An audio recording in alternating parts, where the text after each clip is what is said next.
कार्यक्रम सुनने के बाद आप हमसे अपने अनुभवों को या अपने प्रश्नों को साझा करना चाहें तो श्रोताओं, हमारा नंबर है 8826224477। जी हाँ, 8826224477।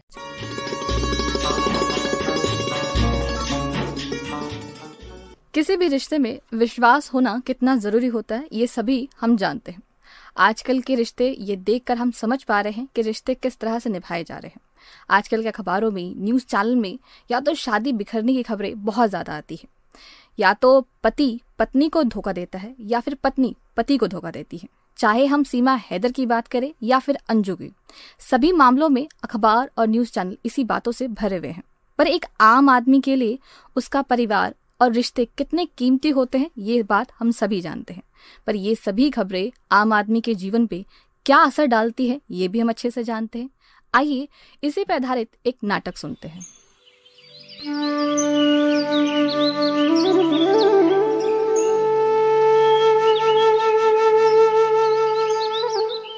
बेटा ऋतुजा, तेरा भाई कहाँ है? उसे बुला, उससे कुछ बात करनी है। माँ, भाई बाहर है, मैं उसको अंदर भेजती हूँ। बेटा मेरी बात मान ले, कुछ दिनों बाद तेरी बहन की भी शादी होने वाली है और मेरी तबीयत भी ठीक नहीं रहती। माँ, तुम फिर से शुरू हो गई। तुम एक ही बात करते करते थक नहीं जाती क्या? तुम चिंता मत करो, मैंने ऋतुजा से सब सीख लिया। खाना, दवा, झाड़ू, पोछा, अब मैं भी सब काम कर सकता हूँ घर के। बेटा घर के सारे काम तो तुम कर लोगे, पर जीवन अकेले नहीं बिताया जा सकता। और तेरी माँ का भी कुछ पता नहीं इस दुनिया से कब चली जाए। मेरी बात मान ले बेटा। ऐसा मत बोलो माँ।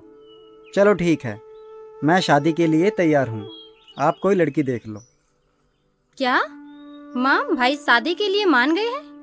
आज शाम को ही लड़की वाले आ रहे हैं। क्या? अरे अभी तो मैंने हाँ बोला और आज ही लड़की वाले भी आ रहे हैं। अरे आज मैंने माँ को बहुत अच्छे से सिखाया था। अच्छा, ये सारा खेल तेरा ही है। अब तो आपने हाँ कर दी है, शाम के लिए तैयार हो जाओ। माँ, मैंने बोला था ना, आज भाई मान ही जाएंगे। शाम को केतन को देखने के लिए लड़की वाले आते हैं और केतन और रूपसा दोनों एक दूसरे को पसंद कर लेते हैं और दोनों परिवारों को भी रिश्ता पसंद आता है। और ये तय किया जाता है कि पहले ऋतुजा की शादी होगी और फिर केतन की और रूपसा की शादी होगी। केतन और रूपसा दोनों बात करने के लिए एक दूसरी जगह जाते हैं। आप तैयार हैं शादी के लिए? और आपको कैसा लाइफ पार्टनर चाहिए? मुझे अपने पापा जैसे पार्टनर चाहिए। अच्छा, सच में आपके पापा बहुत ही अच्छे हैं। मैं कोशिश करूंगा उनके जैसे बनने की। भाभी, आपको मम्मी बुला रही है। भाई, तुम तो बोलते थे कि मैं शादी नहीं करना चाहते। अरे शांत, वो सुन लेगी। और तेरी शादी की भी तो डेट आ गई है। भाई सच? क्या डेट है? अच्छा, तेरा टाइम आया तो इतनी जल्दी बता दूं? भाई बता दो। हाँ हाँ हाँ, बता रहा हूँ। अपने टाइम पर जिद आई जाती है, बता रहा हूँ। 31 फरवरी को है तेरी शादी। अच्छा, टाइम कम है भाई, कितना काम करना होगा? 1 मिनट, क्या बोला आपने? 31 फरवरी? ये डेट तो कभी आती ही नहीं। माँ, देखो भाई को, मेरा मजाक बना रहे हैं। क्या तुम दोनों भी आज भी लड़ रहे हो? दोनों की शादी होने वाली है, अब तो बचपना छोड़ दो। बेटा, तुम्हारी शादी 25 अक्टूबर को है। केतन बेटा और बहन जी, हमें जाना होगा। कोई भी काम की जरूरत हो तो आप हमें खुलकर बता देना। हाँ हाँ भाई साहब, जरूर। केतन, रूपसा और उसके परिवार को बाहर छोड़ाओ। ऋतुजा, देख तो, तेरा भाई अभी तक आया नहीं। अरे माँ, भाभी को देख रहे होंगे भाई। अब बताओ माँ, मैं आ गया हूँ। बेटा केतन, शादी के लिए बहुत काम करने हैं, बैंक से कुछ पैसे ले आओ। हाँ माँ, ठीक है, आप चिंता मत करो, सब काम अच्छे से हो जाएंगे। और रूपसा के परिवार ने भी तो बोला है। कुछ टाइम बाद ऋतुजा की शादी का टाइम आ जाता है। और शादी की तैयारी में रूपसा और उसका परिवार ऋतुजा की शादी में मिलजुल कर काम करते हैं। ऋतुजा की शादी वाले दिन रूपसा और केतन की शादी की भी डेट तय हो जाती है। रूपसा, बेटा इधर आओ। आई माँ। कहिए माँ, कुछ काम है क्या? तो बता दीजिए। हाँ बेटा, ये काम है, पहले खाओ और ये पियो। तुम कब से काम में लगी हुई हो, ऐसे तो तुम बीमार हो जाओगी।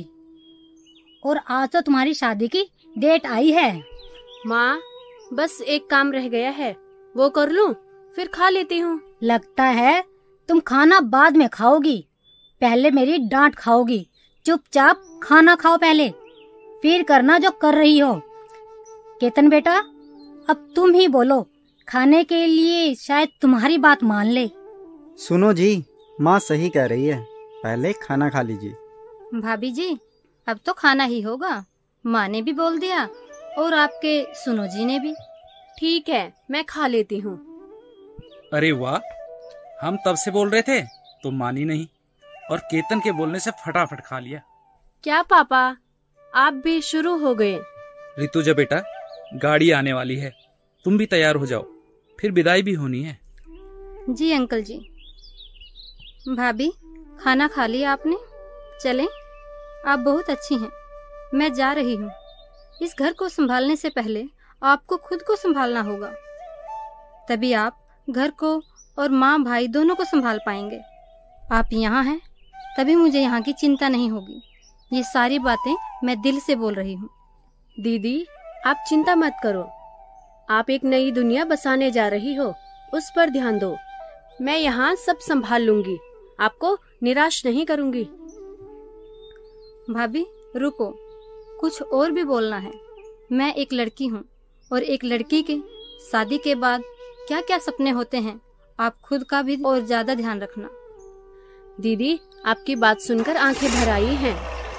मुझे लगता है गाड़ी आ गई। आप भी अपना ज्यादा ध्यान रखना, मुझे आपकी हर बात याद रहेगी। 6 महीने बाद केतन और रूपसा की शादी हो गई और सभी खुश थे कि दोनों घर बस गए। ऋतुजा की विदाई के बाद रूपसा घर का सभी काम खत्म करके और उसका परिवार घर चले जाते हैं। लगभग 6 महीने बाद केतन और रूपसा की शादी हो जाती है। सभी इस बात से खुश होते हैं कि दोनों बच्चों के घर बस गए। शादी के कुछ महीनों बाद रूपसा ने केतन को अपने सपनों के बारे में बताया, पर उस समय ज्योति मौर्य की खबर चल रही थी। पर केतन ने रूपसा के लिए कुछ खास किया। बेटा केतन, केतन बेटा, देख एक कागज आया है, क्या लिखा है इसमें? आया माँ, इसमें लिखा है कि रूपसा को बधाई दे रहे हैं। रुको, मैं उसको बुलाता हूँ। ये क्या है रूपसा, ये किस बात की बधाई दे रहे हैं तुम्हें? मुझे तो कुछ समझ नहीं आ रहा, मैं तो इतना पढ़ा लिखा भी नहीं हूँ, तुम बताओ। ये वो बेटा, ये वो क्या जो बात है वो बताओ। मैंने कॉलेज के लिए फॉर्म भरा हुआ था और मुझे एडमिशन भी मिल गया। अरे बेटा, ये तो बहुत अच्छी बात है, तुम डर क्यों रही हो? मिठाई लाओ। सच में रूपसा, ये तो बहुत अच्छी खबर है, मैं अभी मिठाई लेकर आता हूँ। रुको रुको, क्या हुआ? वो इसके लिए फीस भी लगेगी और बहुत खर्चे होंगे। उससे भी बड़ी बात, जिस तरह से ज्योति मौर्य की खबर चल रही है, पति अपनी पत्नी को पढ़ा नहीं रहे हैं। अच्छा, केतन ये सोच रही है जो ज्योति ने किया ये वो कर सकती है, इसलिए ये डरी हुई है। हाँ माँ, मैं भी यही सोच रहा था कि इतनी अच्छी खबर और ये परेशान है। अरे तुम्हारे सपने को पूरा करना तो मेरा फर्ज है, और मैं तुमसे प्यार से ज्यादा तुम पर विश्वास करता हूँ, और तुम वैसी नहीं हो कि तुम बदल जाओगी। ये बात मैं बहुत अच्छे से जानता हूँ। तुम्हारा मैं हमेशा साथ दूंगा। तुम अपने दिल और दिमाग से ये डर निकाल दो, हमें तुम पर पूरा भरोसा है। बेटा, कब जाना है कॉलेज और कितने पैसे देने होंगे कॉलेज में? माँ, 2 महीने बाद जाना है। माँ, वो 50,000 रुपए देने पड़ेंगे। रूपसा, मेरे बैंक अकाउंट में 30,000 हैं, तुम वो पैसे निकाल लो। माँ, मेरे पास भी 20,000 हैं। अब तो फीस की टेंशन भी खत्म हो गई। अब तो कोई डर नहीं है ना तुम्हें रूपसा? हाँ माँ, मुझे लगा था कि आप ज्योति की खबर देखकर मुझे भी रोकोगे। माँ, ऋतुजा का कॉल आया था, वो भी आ रही है। ये तो बहुत अच्छी बात है।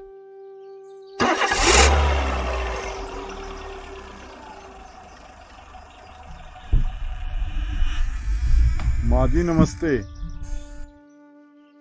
क्या हुआ दामाद जी, कुछ परेशान लग रहे हो? अरे वो बात ये थी कि ऋतुजा ने नई जिद पकड़ ली है कि वो पढ़ना चाहती है। मुझे डर लग रहा है कि ऋतुजा वो ना कर दे जो ज्योति ने किया था। मतलब आप ऋतुजा पर विश्वास नहीं करते हैं? ऐसा नहीं है, मैं ऋतुजा से बहुत प्यार करता हूँ। उसने मुझे और मेरे घर को बहुत अच्छे ढंग से संभाला है। ऐसा तो मैंने कभी सोचा भी नहीं था। जिस तरह से आजकल खबरें चल रही है ना, वैसे मैं ऋतुजा के बिना अब सोच भी नहीं सकता। मैं ऋतुजा को अब खोना नहीं चाहता। जीजा जी, आप तो दीदी से बहुत प्यार करते हैं, तो आप लोगों की सोचकर दीदी पर शक क्यों कर रहे हैं और अपने प्यार को कमजोर क्यों कर रहे हैं? दामाद जी, आज रूपसा के लिए भी बड़े कॉलेज में पढ़ने के लिए बुलावा आया है। जिस तरह हम अपने लड़कों का साथ देते हैं, तो हमें अपने घर की बहू बेटियों का भी साथ देना होगा उनके आगे बढ़ने के लिए। और दामाद जी, आपका विश्वास और प्यार बड़ा है, ये आप जानते हैं, पर जो हम करते हैं वही हमारे साथ होगा, क्योंकि वो सब देख रहा है। जीजा जी, कुछ लोग कहेंगे, लोगों का काम कहना ही है। दीदी भी आपसे बहुत प्यार करती है, क्या वो आपको आगे बढ़ने से रोकती है क्या? ये तो मैं जानता हूँ कि वो मुझे कभी नहीं रोकती। तो फिर आप ऋतुजा को क्यों रोक रहे हैं? हम रूपसा को आगे बढ़ते हुए देख रहे हैं, तो अपनी ऋतुजा को भी आगे बढ़ते हुए देखना चाहते हैं। हाँ जी माँ, आप लोग सही बोल रही हूँ। मैं ऋतुजा को पढ़ाऊंगा और उसके सपने पूरे कराऊंगा। रूपसा के बारे में सुनकर अच्छा लगा। आप दोनों आगे पढ़ो, हम लोग आपके साथ हैं। पूरे 2 साल की मेहनत के बाद ऋतुजा और रूपसा दोनों को अच्छी सरकारी नौकरी मिल जाती है और रूपसा और ऋतुजा अपनी एग्जाम में टॉप भी करती है। न्यूज चैनल में अखबार भी चलती है। रूपसा और ऋतुजा की कहानी अखबारों में भी छपती है और उन्होंने अपनी सफलता का सारा श्रेय अपने परिवार और अपने पति को दिया। आज की कहानी ये बताती है कि प्यार और विश्वास, सम्मान हर एक रिश्ते में जरूरी हो। इस विषय में आप क्या विचार रखते हैं, हमें अवश्य बताएं। इसके लिए आप हमें फोन करें, मिस कॉल करें या SMS करें इस नंबर पर। नंबर है 8826224477। जी हाँ, 8826224477। नमस्कार।